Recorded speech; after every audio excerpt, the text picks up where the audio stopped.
Bonsoir à tous et bienvenue dans notre édition régionale dont voici les principaux titres. Le Grand Prix international d'athlétisme cet après-midi à Baie-Mahault. Ce rendez-vous sportif a réuni des athlètes régionaux et des pointures étrangères de la discipline. Nous ferons le point sur ce rendez-vous dans un instant. Le défilé du 1er mai, un défilé unitaire qui a réuni 13 organisations syndicales à Petit Canal avec la participation d'Olivier Besancenot. Les organisateurs parlent de 30 000 participants. Le concert très attendu hier soir d'Ayo au Stade des Abîmes, un spectacle de qualité qui a ravi le public guadeloupéen venu en nombre. Les spectateurs ont pu découvrir des sonorités métissées entre reggae, jazz et pop. Mais tout d'abord, cette information exclusive, une femme guadeloupéenne participera à la prochaine route du Rhum. Et Christine Montlouis sera donc la première antillaise à faire figurer son nom dans la célèbre Transat qui aura lieu en novembre 2010. Nous aurons l'occasion d'en reparler d'ici là et de faire mieux connaissance avec cette skippeuse. Le Grand Prix international d'athlétisme vient de s'achever. Il a rassemblé des compétiteurs venus d'Afrique, d'Amérique ou encore d'Europe. Un grand rendez-vous sportif que Télé Guadeloupe vous a fait vivre d'ailleurs en direct cet après-midi. Alors nous allons rejoindre sans plus tarder au stade de Baie-Mahault Aury Ménel. Bonsoir Aury, que faut-il retenir de cette édition? Vous êtes sur place donc.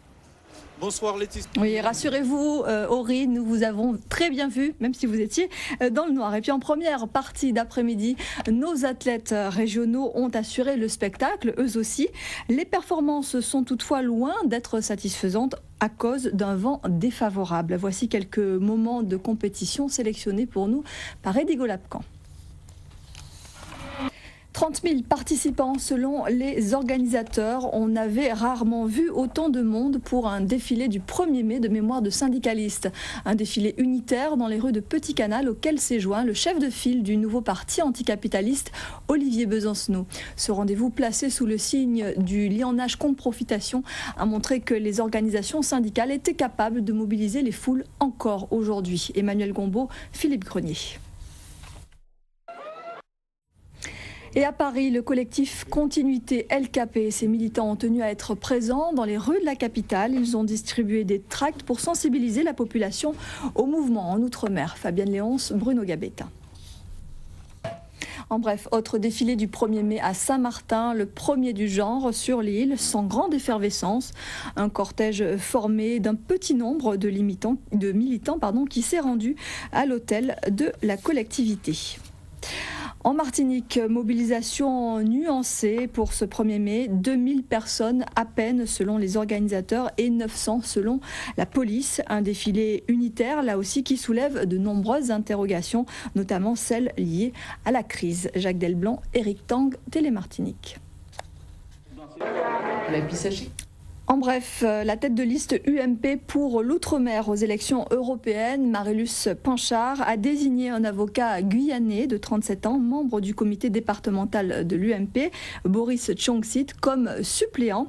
La conseillère technique de Nicolas Sarkozy pour l'Outre-mer a expliqué que la question européenne est essentielle pour les territoires d'Outre-mer et notamment pour la Guyane qui, je cite, a encore besoin qu'on réalise de grands équipements structurants pour son développement.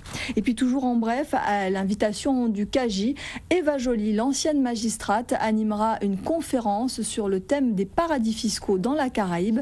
C'est demain à 9h à l'amphithéâtre Descamps de la faculté de droit et d'économie à Fouillol donc. La crise, un mot dont on a beaucoup parlé ces derniers mois et qui reste d'actualité. Chez nous, de nombreuses entreprises connaissent des difficultés pas seulement liées à ce contexte de morosité économique, mais aussi en raison du marché ou encore des fonds propres. Éric René et Philippe Grenier font un point sur la santé de nos entreprises régionales. C'est le dossier de ce vendredi. Santé à présent, 2 cas de grippe A sont désormais déclarés avérés en France. Un homme de 49 ans et une femme de 24 ans hospitalisés à Paris, tandis qu'un 3e cas est très fortement suspect. C'est ce qu'a annoncé le ministre de la Santé, Roselyne Bachelot. Le risque de pandémie est imminent selon l'Organisation mondiale de la santé. Tous les États sont en alerte et les 4 continents sont désormais touchés. Le point avec Marie Guyard, RFO Paris. Et chez nous, une réunion en vue de la mise en place d'un protocole s'est tenue hier en préfecture. Les mesures de prévention sont renforcées. Alors voyons tout de suite quels sont les gestes à observer avec Nadine Priam et Paul Labeka. Voilà des images signées Daniel Quérin.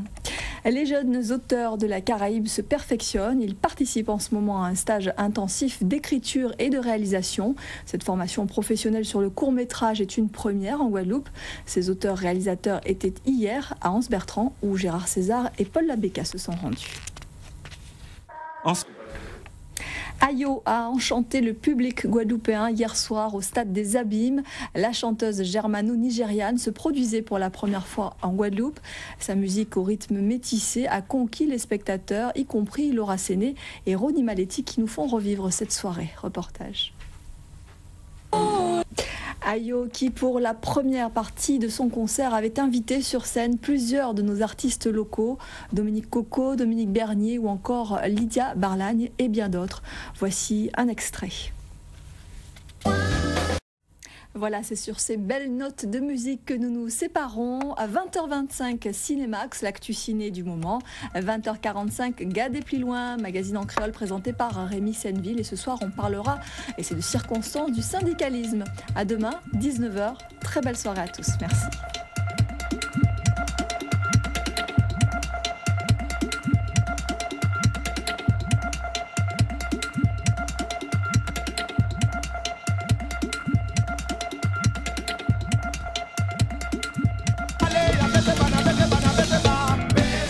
Tamara Beseba, Patricia Beseba, Vanessa Beseba, Christina Beseba, Saïcha Beseba, Stefania Beseba, Soso Boye Mondier.